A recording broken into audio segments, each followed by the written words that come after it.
تین واقعہ جو کہ بنی اسرائیل سے متعلق اور پچھلی قوموں سے متعلق، جس وقت کفار مکہ نے رسول اللہ صلی اللہ علیہ وسلم کی امانت، دیانت، صداقت اور زندگی کا سارا ریکارڈ کہ جس میں کہیں بھی انگلی اٹھانے کی کسی کو کوئی گنجائش نہیں تھی، انہوں نے سوچا کہ اب کوئی ایسا طریقہ اختیار کیا جائے کہ صادق والامین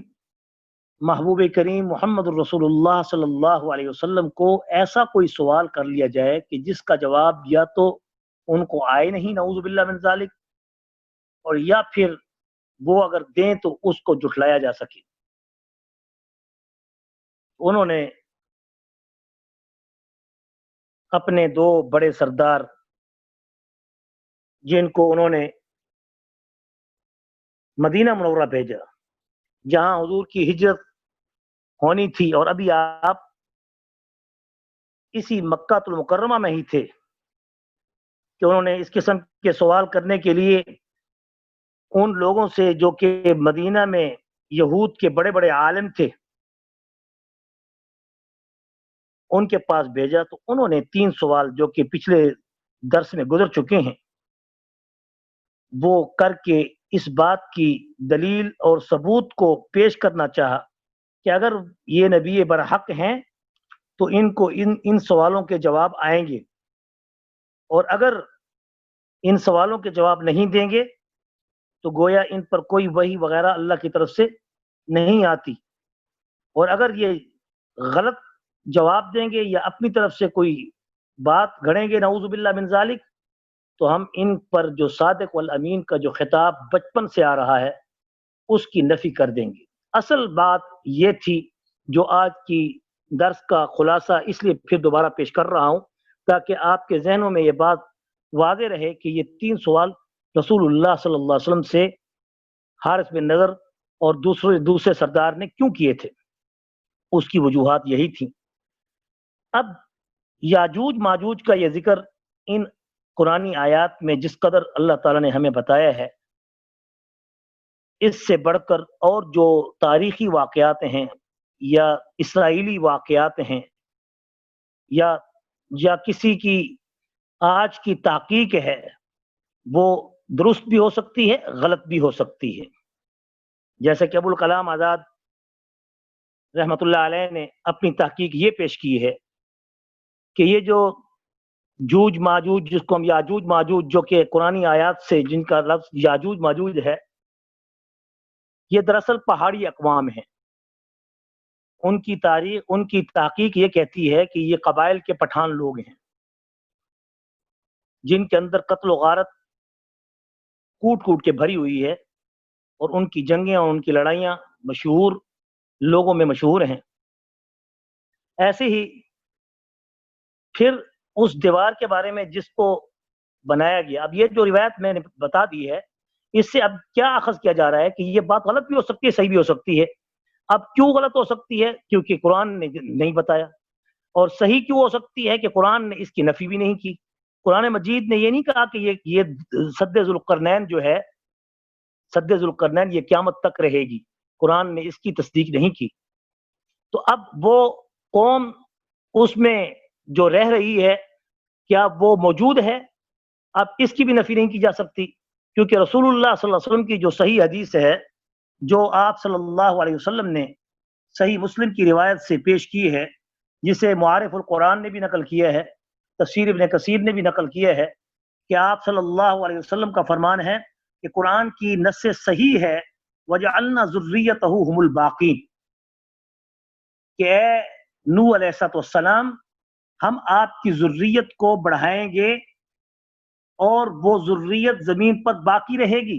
اور آپ ہی کی نسل سے دنیا کے اندر ہم نے نسل انسانی کو بڑھانا ہے۔ اب یاجوج ماجوج تو اس کے بعد کی قوم، اب اس کا سلسلہ تعلق کیسے ہم اس سے ثابت کریں گے؟ تو اب اس کی صحیح حدیث میں رسول اللہ صلی اللہ علیہ وسلم کی اس حدیث کی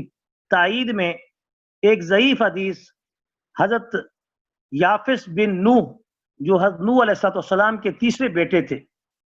ان سے ان کی نسل کو ثابت کیا جاتا ہے کہ یاجوج ماجوج انہی کی نسل سے ہے۔ اور پھر نواس بن سمعان، یہ حوالہ دے رہا ہوں صحیح حدیث کا جو صحیح مسلم میں ہے، اور مستند کتب حدیث کے اندر یہ حدیث موجود ہے۔ صحیح مسلم میں نواس بن سمعان یہ راوی ہیں جنہوں نے ایک لمبی چوڑی حدیث نقل کی ہے، اور محدثین نے اس حدیث کو صحیح قرار دیا ہے۔ اس میں انہوں نے خروج دجال کا بھی ذکر کیا ہے، اور نزول عیسیٰ کا بھی ذکر کیا ہے، اور خروج یاجوج ماجوج کا بھی ذکر کیا ہے۔ یہ بہت لمبی چوڑی حدیث ہے۔ یہ صحیح مسلم میں اس کے قیامت کے واقعات میں، یا آخر قیامت کے واقعات میں اس کو تفصیل سے نقل کیا گیا ہے۔ کوئی پڑھنا چاہے تو اس میں اس کو پڑھ سکتا ہے، بڑی تفصیل سے یہ حدیث ہے۔ میں اس کا خلاصہ بیان کرتا ہوں کہ جس میں آپ صلی اللہ علیہ وسلم نے فرمایا کہ لوگوں، ایک دن صبح کے وقت یہ آپ صلی اللہ علیہ وسلم کے ساتھ صحابہ آپ کی مجلس میں بیٹھے تھے، تو آپ نے صحابہ سے مخاطب ہو کے کہا کہ ایک دن آنے والا ہے کہ جس دن اللہ کی طرف سے شام اور عراق کے درمیان سے دجال کا خروج ہوگا۔ اور پھر آپ صلی اللہ علیہ وسلم نے اس دجال کے بارے میں اس کی حقیر اور اس کے ذلیل ہونے کی تصویر اپنے الفاظ زبان سے، لسان اقدس سے ایسے کی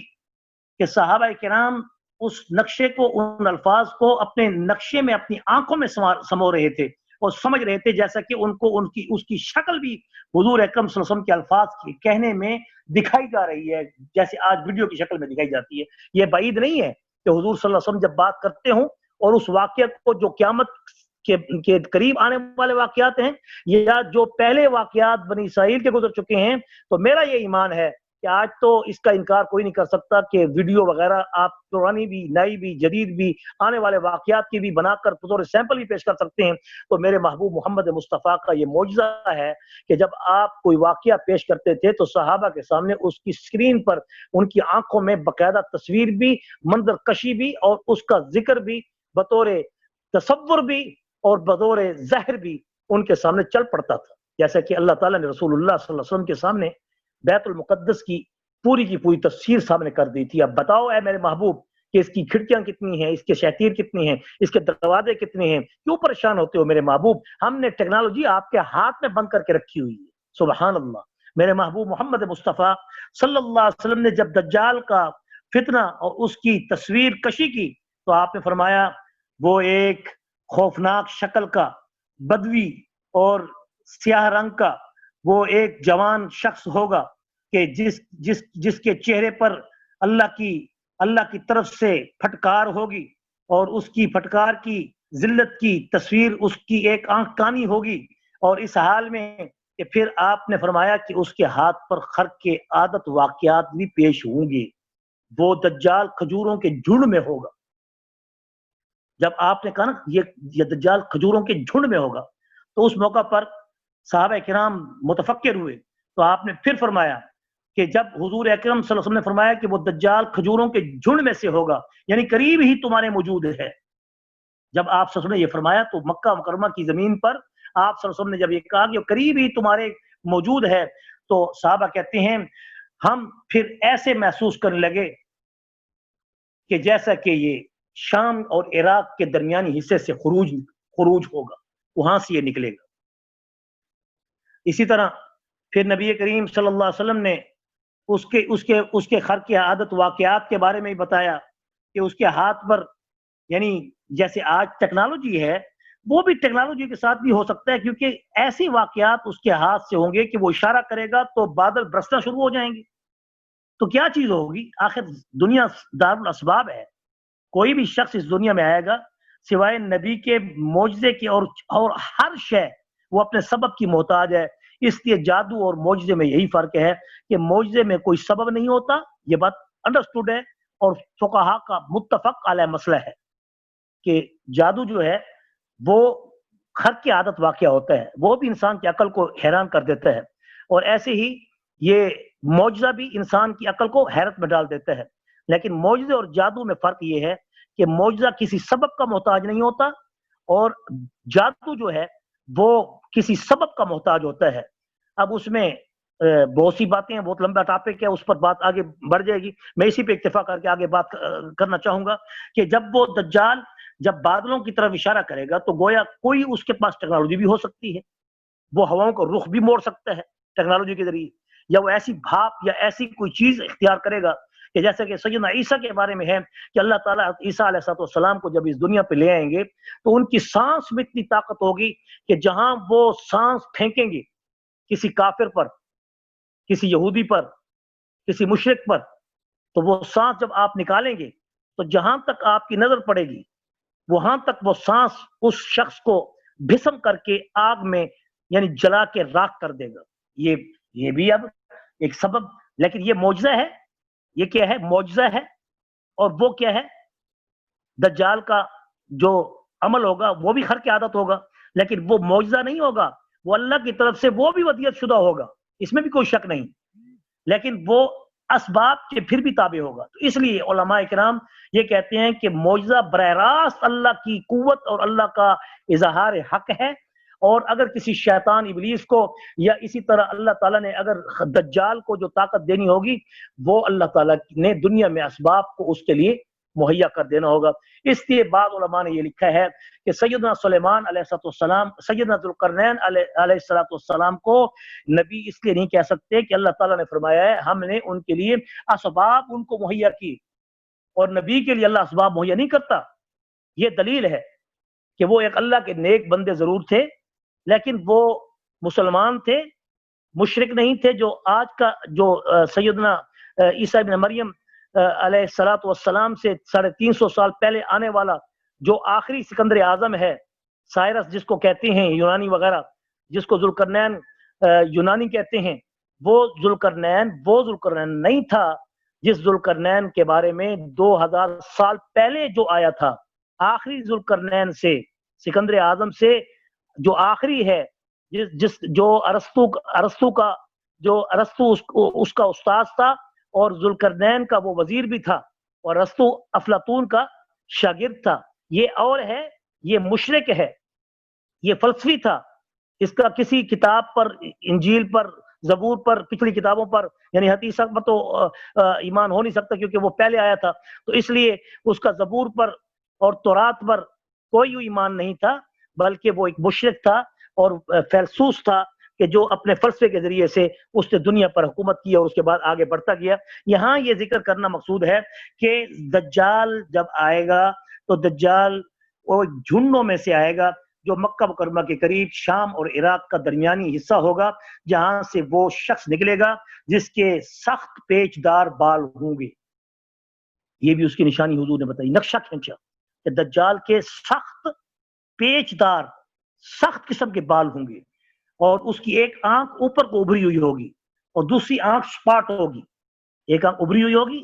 انگور کے دانے کی طرح، دوسری آنکھ بالکل سپاٹ ہوگی. اور اس حال میں اس کی ایک کبھی صورت کا نقشہ جب رسول اللہ نے پیش کیا تو آپ نے اس کی مثال بھی اس وقت کے ایک مشرک سے دی کہ اس کی شکل ایسے ہوگی جیسے عبد العزیٰ بن قطن. یہ اس وقت کا مکہ میں رہنے والا ایک بدصورت شخص تھا. تو صحابہ نے کہا کہ ہم نے جب اس کو دیکھا تو ہمیں اس پر شکل کو دیکھ کر دجال کا نقشہ جو حضور نے کھینچا تھا وہ نظر آ جاتا تھا. بہرحال ایک بہت لمبی تفصیل کہ یہ دجال شام اور عراق کے درمیان سے نکلے گا. جب یہ آئے گا تو حضور اکرم صلی اللہ علیہ وسلم نے فرمایا کہ یہ زمین پر 40 دن سے زیادہ نہیں رہے گا. کتنے دن سے زیادہ نہیں رہے گا؟ 40 دن سے. یہ مسلم شریف کی صحیح حدیث ہے، 40 دن سے زیادہ نہیں رہے گا. لیکن یاد رکھیں رسول اللہ نے فرمایا کہ ایک دن جو پہلا ہوگا، پہلا دن اس کی زندگی کا، جب وہ وہاں سے نکل کر آئے گا، یعنی عراق اور شام کے درمیان سے جس گھاٹی سے نکل کر آئے گا، جس جزیرے سے نکل کر وہ آئے گا، وہ جب پہنچے گا تو پہلا دن اس کا 1 سال کے برابر ہوگا. یہ طاقت اس کو اس لیے دی جائے گی تاکہ وہ ایک سال کا کام ایک دن میں پورا کرے. پہلا دن اس کا 1 سال کا ہوگا. پھر رسول اللہ نے فرمایا کہ دوسرا دن اس کا 1 مہینے کا ہوگا. پھر رسول اللہ صلی اللہ علیہ وسلم نے فرمایا کہ اس کا تیسرا دن 1 ہفتے کے برابر ہوگا. پھر آپ صلی اللہ علیہ وسلم نے فرمایا باقی دن جتنے بھی اس کے 38 37 جو بچیں گے وہ عام دنوں کے برابر ہوں گے، یعنی گویا کہ یہ 40 دن رہے گا، لیکن ایک دن اس کا 1 سال کے برابر، دوسرا 1 مہینے کے برابر، تیسرا 1 ہفتے کے برابر، اس حساب سے کم و بیش وہ کم از کم 41 سال چند مہینے یا 41 سال 1 مہینہ اور جنا 1 ہفتہ وہ اس دنیا پہ رہے گا. یہ اس کا ٹوٹل اسٹیمیٹ ہے. ٹھیک ہے. اب سیدنا عیسیٰ کے بارے میں حضور نے کیا فرمایا؟ سیدنا عیسیٰ علیہ السلام کے بارے میں حضور علیہ السلام نے فرمایا کہ یہ جب حضرت عیسیٰ علیہ السلام جب یہ دجال کا ظہور ہو چکا ہوگا، یعنی وہ خروج ہو چکا، اس کو کہتے ہیں خروج دجال، اور حضرت عیسیٰ کے بارے میں کہتے ہیں نزول عیسیٰ، اور محبوب کریم محمد مصطفیٰ کے بارے میں کہتے ہیں بعثت نبوی. یہ فرق یاد رکھیں، بعثت نبوی، نزول عیسیٰ، خروج دجال. اور یاجوج ماجوج کے بارے میں کیا کہا جاتا ہے؟ ان کے بارے میں رسول اللہ صلی اللہ علیہ وسلم فرمایا یموج فی بعض ونفخ فی الصور فجمعناهم جمعا. ان کو کہا جاتا ہے جموع، یموج فی بعض، ان کا موج در موج، اور ایک بڑی تعداد میں جب کوئی چیز یعنی گتھم گتھا ہو کے نکل رہی ہو تو اس وقت ان کی یعنی شناخت ایک ایک کر کے نہیں کی جاتی، بلکہ وہ ایک سیاہ سمندر کی طرح نظر آتی ہے یا سیاہ بادل کی طرح نظر آتی ہے. جب میں غفیر ہو دور سے پھر وہ اٹھتا ہوا وہ لشکر ایسے لگتا ہے جیسا کہ کوئی بادل اٹھتا ہوا آ رہا ہے یا کوئی جنا دھول اٹھتی ہوئی آ رہی ہے. تو اللہ تعالیٰ قرآن میں فرماتا ہے کہ وہ ایسے ایک دوسرے میں یعنی گتھا ہو کے نکلیں گے یہ یاجوج ماجوج، کہ وہ ایسے لگیں گے جیسے کہ بہت بڑا دریا یا سمندر ابل کے طوفان آ رہا ہے، یعنی اتنی تعداد میں ہوں گے. کیوں؟ اس لیے کہ حضور نے فرمایا کہ لوگوں روز قیامت جہنم میں جب اللہ تعالیٰ جہنمیوں کو ڈالیں گے تو جہنمیوں کو ڈالنے میں رسول اللہ صلی اللہ علیہ وسلم کا فرمان مبارک ہے کہ اللہ تعالیٰ انسانیت کے 90 حصے جہنم میں ڈالیں گے. اب اندازہ کریں، اس انداز سے پھر صحابہ اکرام رونے لگ گئے،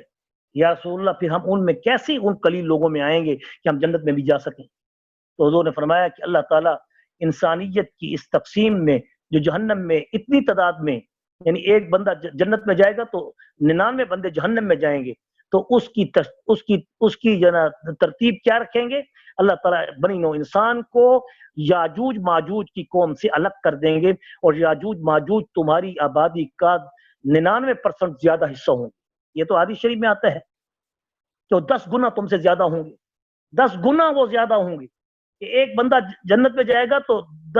9 بندے جہنم میں جائیں گے. تو اس حساب سے 99 کی بات نہیں کر رہا، وہ مجھ سے غلطی ہو گئی کہ ایک بندہ جنت میں جائے گا تو 9 بندے جہنم میں جائیں گے. تو 1/10 حصہ یعنی آبادی کا ہم ہیں، اور 9 حصے یاجوج ماجوج ہیں. یہ صحیح روایت اب میں آپ کے سامنے تفصیل سے پیش کر دی، جو پہلے مجھ سے غلطی ہو گئی کہ 99 اور 1 کی بات دینے کی. یہ 1/10 انسانی آبادی، جو سام بن نوح کی اولاد میں سے آنے والے،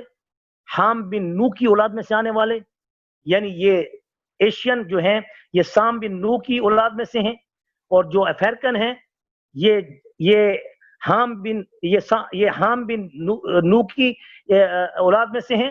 اور جو یاجوج ماجوج ہیں یہ یافس بن نوح علیہ السلام کی اولاد میں سے ہیں، اور یہ ہم سے 9 حصے یعنی 10 گنا ہم سے زیادہ ہیں. تو رسول اللہ نے فرمایا کہ پریشان ہونے کی ضرورت نہیں کہ اللہ تعالیٰ یاجوج ماجوج کی اس قوم کو جہنم میں ڈالیں گے، اور وہ سارے کے سارے جہنمی ہوں گے، اور اسی طرح جہنم کو پر کر دیا جائے گا، اور پھر میری امت سب سے زیادہ جنت میں داخل ہونے والی ہو جائے گی، اور اللہ تعالیٰ کا فضل ہوگا انشاءاللہ ہم سب اسی میں سے ہوں گے جو رسول اللہ کی بشارت میں جنت میں داخل ہوں گے. تو اب یہاں پر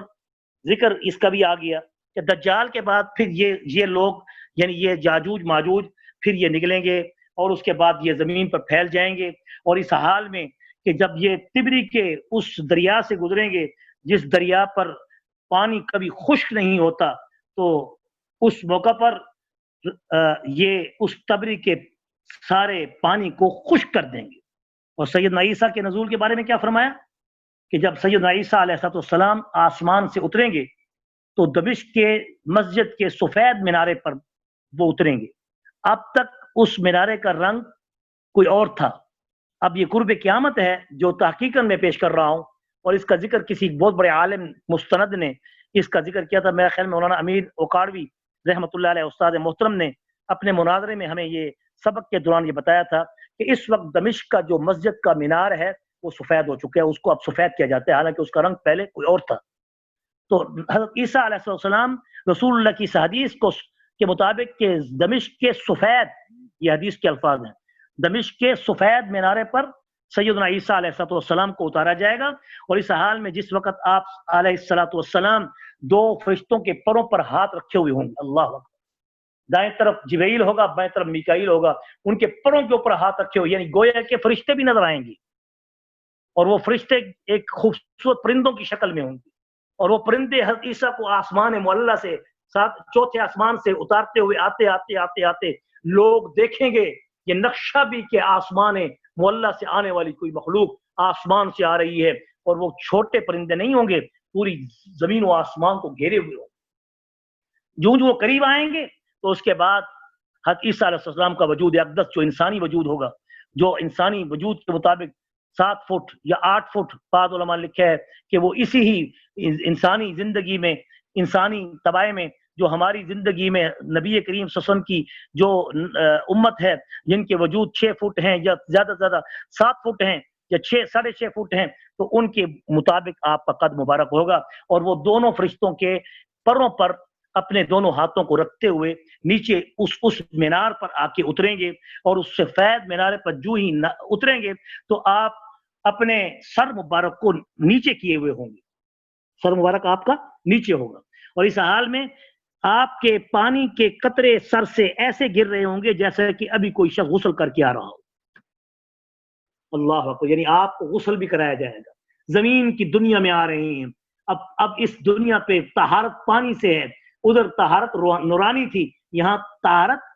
پانی سے ہے, ماں کی ہے. وجعلنا من الماء کل شیء حی, کہ ہم نے دنیا کو, زمین کو ہم نے, اور اس حیات کو ہم نے پانی پر رکھا ہے. تو سیدنا عیسیٰ علیہ السلام گویا کہ اپنے سر کو جب نیچے رکھے ہوئے ہوں گے تو قطرے پانی کے نیچے گر رہے ہوں گے, اور اس حال میں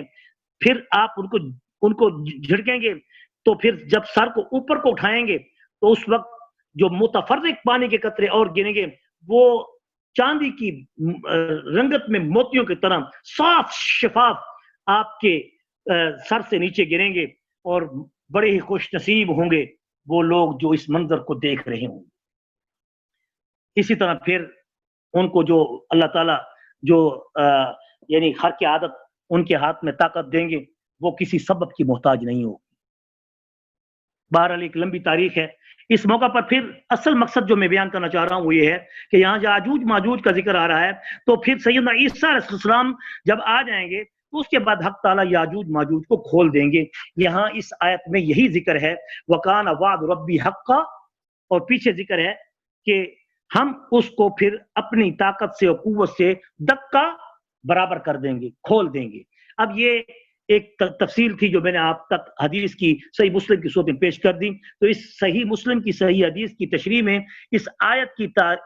کے ترجمے میں اس بات کا ثبوت مل رہا ہے کہ یہ قوم یاجوج ماجوج کی آج بھی اس درے میں یعنی وہ اپنی زندگی گزار رہی ہے. لیکن اگر سائنس یہ کہے کہ ہم نے تو پوری زمین کو چھان لیا ہے, تو ہم نے تو کوئی ایسی دیوار نہیں دیکھی. اگرچہ 4 دیواروں کا ذکر وہ اپنی طرف سے کرتے ہیں. پہلی دیوار چین کی ہے, وہ اس کو پیش کرتے ہیں بعض مورخین. یہ بھی صحیح نہیں ہے, اس لیے کہ یہ تو کسی اور قوم کے لیے بنائی گئی تھی, اور اس کا تو وجود جو ہے اللہ تعالیٰ نے اس کو چھپا رکھا ہے, اور وہ اپنے وعدے حق میں ہے. اور رسول اللہ کی صحیح حدیث ہے کہ اب وہ ایک یعنی آپ نے اپنے انگوٹھے اور شہادت کی انگلی کو ملا کر ایک اشارہ دیا گول, یعنی کہ 10 کا یا 9 کا عدد بنا کر, یعنی اشارہ دیا کہ اس وقت ان کی دیوار میں اتنا سوراخ ہو چکا ہے. ہاتھ کے اشارے سے کہا, انگلی شہادت کی اور انگوٹھے کی انگلی کے پورے کو ملا کر آپ نے اشارہ دیا کہ اس وقت یاجوج ماجوج کی اس دیوار میں اتنا سوراخ ہو چکا ہے. اب یہ سوراخ اس بات کی دلیل ہے کہ ان کا دیکھنا یا ان کے وسائل یا ان کے رسائل کچھ نہ کچھ یہاں تک. آواز بہت کم ہو گئی ہے مفتی صاحب, آواز بہت کم ہو گئی ہے. اچھا, وہ اصل میں پھر ہاتھ اوپر آ گیا ہوگا. تو اس طریقے سے اللہ تبارک و تعالیٰ نے سیدنا اب ٹھیک ہے, اب ٹھیک ہے آواز؟ نہیں, اتنی کوئی فرق نہیں پڑا آواز کو. اچھا ڈاکٹر صاحب آپ ہمارے پاس تو بالکل صحیح آ رہی ہے آواز، ہو سکتا ہے آپ کے پاس کوئی پرابلم ہو. اچھا ابھی میں قریب کر رہا ہوں منہ کے، اب صحیح ہے؟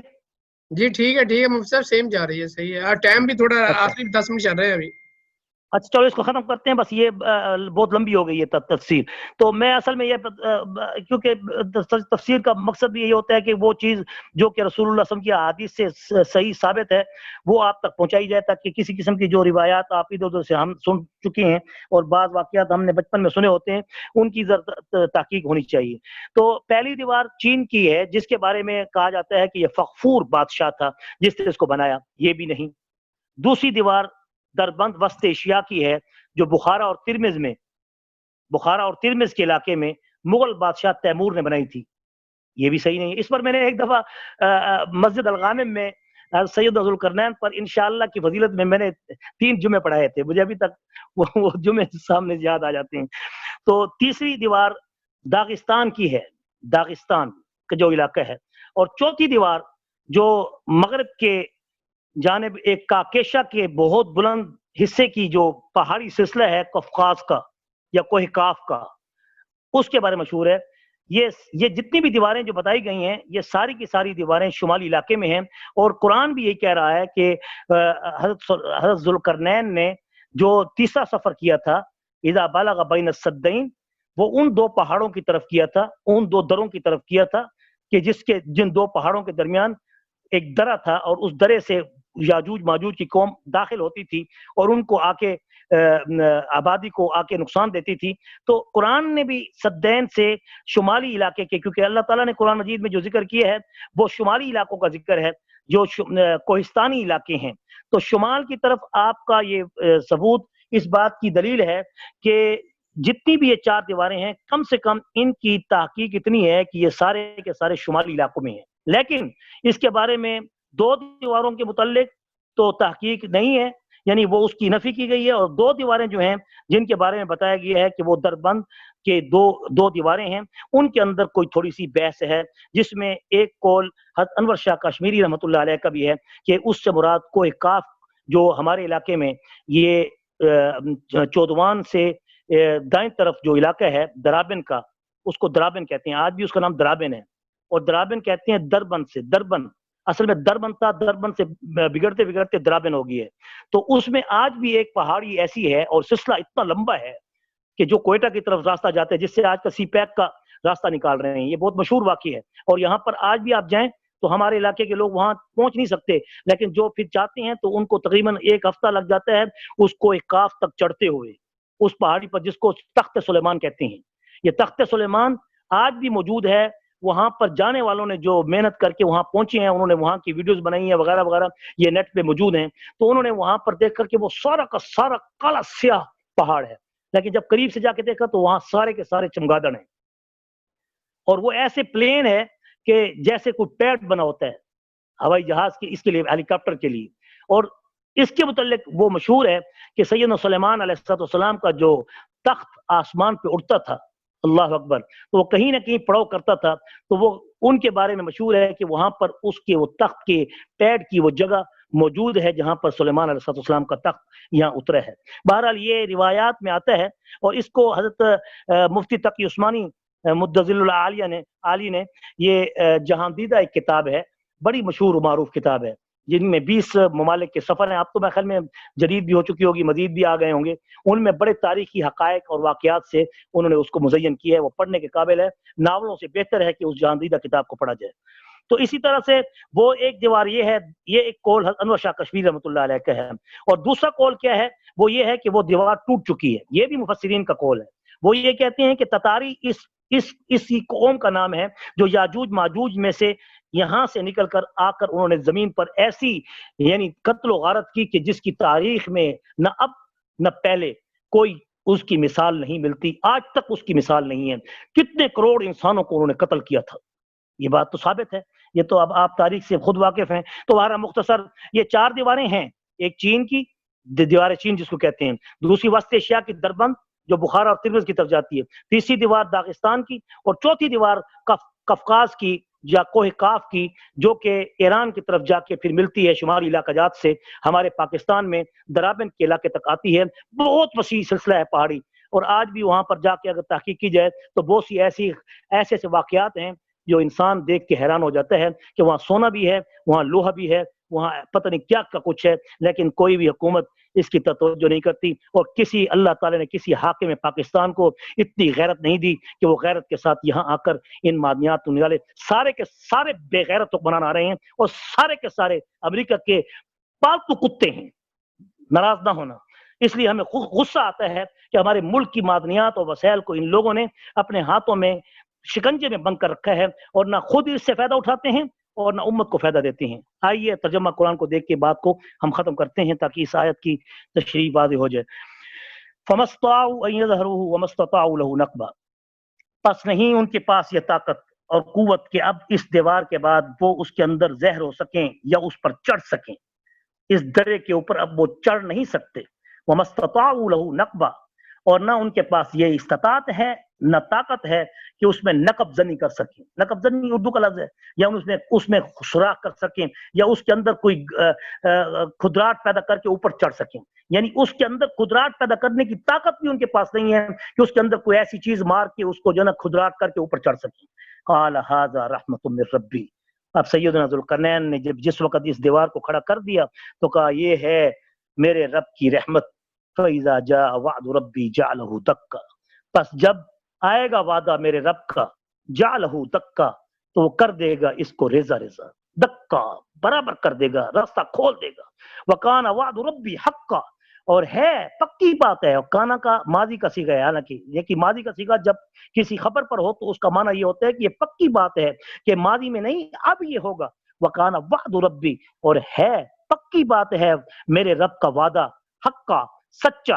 وَتَرَكْنَا بَعْضَهُمْ يَوْمَئِذٍ يَمُوجُ فِي بَعْضٍ وَنُفِخَ فِي الصُّورِ فَجَمَعْنَاهُمْ جَمْعًا وَعَرَضْنَا جَهَنَّمَ يَوْمَئِذٍ لِلْكَافِرِينَ عَرْضًا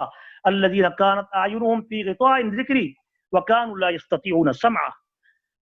وَتَرَكْنَا بَعْضَهُمْ، اور ہم چھوڑ دیں گے اس یاجوج ماجوج کو، بعضهم ان کے بعضوں کو، یومئذ اس دن قیامت کے قریب، یموج ریلا در ریلا، موج در موج کہتے ہیں نا، موج، یہ موجیں آ رہی ہیں یعنی ریلا آ رہا ہے، اس کو عربی میں موج کا لفظ اردو کا لفظ نہیں ہے، یہ عربی کا لفظ ہے کہ ریلا،